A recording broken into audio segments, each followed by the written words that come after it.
एक बार की बात है, एक गांव में एक लड़का रहता था।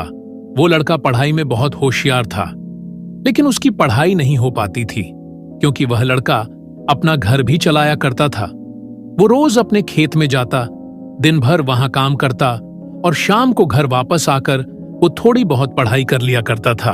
अब जब वह लड़का 12वीं क्लास में गया तो सभी गांव वाले को ये लग रहा था कि हमारे गांव से यही लड़का 12वीं में फर्स्ट आएगा, क्योंकि गांव वाले को सभी को पता था कि वह लड़का पढ़ाई में बहुत होशियार है। तो 12वीं का एग्जाम आया, लड़के ने एग्जाम दिया और जब 12वीं का रिजल्ट आया तो वो लड़का किसी कारण से एक सब्जेक्ट में फेल हो गया। जब गांव वालों को ये बात पता चली तो सारे गांव वाले उस लड़के को ताने देने लगे और उसका मजाक उड़ाने लगे। वो जब भी अपने घर से खेत की तरफ जाता तो रास्ते पर जितने लोग मिलते तो सब उसे ताने देते रहते।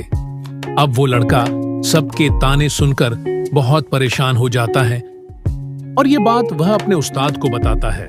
उस्ताद जी, मैं भी अपने घर से खेत की तरफ जाता हूँ तो उसे रास्ते पर जितने लोग मुझे मिलते हैं सब मेरा मजाक उड़ाते हैं।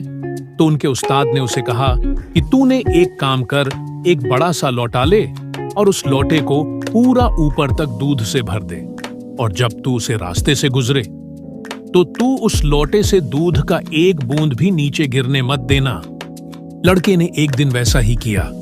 वह जब उस रास्ते से दूध का लोटा लेकर निकला तो उसका फोकस उस लोटे पर इतना था कि उसे लोगों की आवाज ही सुनाई नहीं दी। वो इतने ध्यान से उस लोटे को लेकर चल रहा था कि उस लोटे से दूध का एक भी बूंद नीचे ना गिरे। इसकी वजह से लोगों की तानों की आवाज सुनाई ही नहीं दी। तो इस कहानी से हमें ये सीख मिलती है कि अपने कामों में इतना ढल जाओ, इतना फोकस अपने काम पर लगा दो कि बाकी की कोई चीजों का आप पर कोई असर ही ना हो। लोगों की आवाजें, लोगों की ताने आपको सुनाई ही ना दे। जैसे कैमरा होता है जो सिर्फ अपने सब्जेक्ट पर फोकस करता है, बाकी सारी चीजों को वो ब्लर कर देता है। तो बस आपको भी उसी तरह अपने काम पर, अपने टारगेट पर फोकस करना है। बाकी चीजें अपने आप ही ब्लर हो जाएंगी। तो आपको इस कहानी कैसी लगी? आप सभी कमेंट में जरूर बताएं और ऐसी कहानी देखने के लिए डिजिटल थिंकिंग को सब्सक्राइब करें। धन्यवाद।